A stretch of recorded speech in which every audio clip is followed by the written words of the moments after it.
ध्यान दीजिएगा, भाग 3 का उल्लेख संविधान के अनुच्छेद 12 से लेकर कहां, 12 से लेकर कहां तक है, 35। 12 से लेकर कहां तक विस्तारित है, 35 तक विस्तारित है। 12 में कहा गया राज्य की परिभाषा।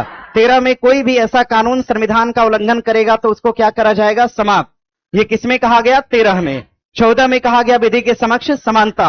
15 में धर्म, लिंग, जाति, जन्म स्थान के आधार पर कोई भेदभाव नहीं होगा। कितने आधार, 5। कितने आधार, 5। संविधान कितने आधार पर भेदभाव नहीं करेगा, 5 आधार पे। आगे लोक नियोजन में अवसर की समानता।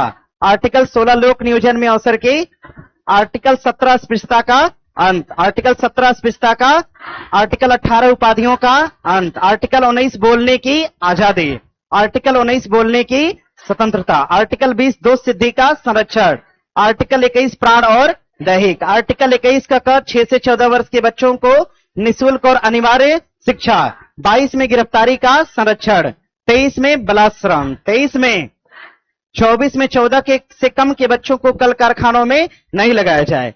25 में कहा गया धर्म का अंतःकरण, 25 में धर्म का, 26 में धार्मिक प्रबंधन, 26 में धार्मिक प्रबंधन, 27 में धार्मिक पैसे पर टैक्स नहीं होगा, 27 में धार्मिक पैसे पर टैक्स नहीं होगा। 28 में सरकारी खर्चे पर चलने वाले विद्यालय में धर्म की शिक्षा नहीं होगी, 28 में सरकारी खर्चे पर चलने वाले विद्यालय में धर्म की शिक्षा नहीं होगी। आर्टिकल 29 में अल्पसंख्यक के हितों का संरक्षण, आर्टिकल 30 में अल्पसंख्यक समुदाय अपने लिए विद्यालय खोल सकता है, आर्टिकल 31 में संपत्ति का अधिकार, उठाकर कहां 300 के क में, पहले 31 के क में, अब उठाकर 300 के क में। आर्टिकल 32 में संवैधानिक उपचारों का अधिकार, आर्टिकल 33 में सेना और प्रेस के मूल अधिकार का अल्पीकरण, आर्टिकल 33 सेना और प्रेस के मूल अधिकार का अल्पीकरण। आर्टिकल 34 में कहा गया कि सेना का कानून लागू होने पर मूल अधिकार समाप्त हो जाएंगे, आर्टिकल 34 में कहा गया सेना का कानून लागू होने पर मूल अधिकार समाप्त हो जाएंगे। आर्टिकल 35 में कहा गया कि मूल अधिकार को और ज्यादा प्रभावी बनाने के लिए कौन कानून बनाएगी, संसद। कौन बनाएगी,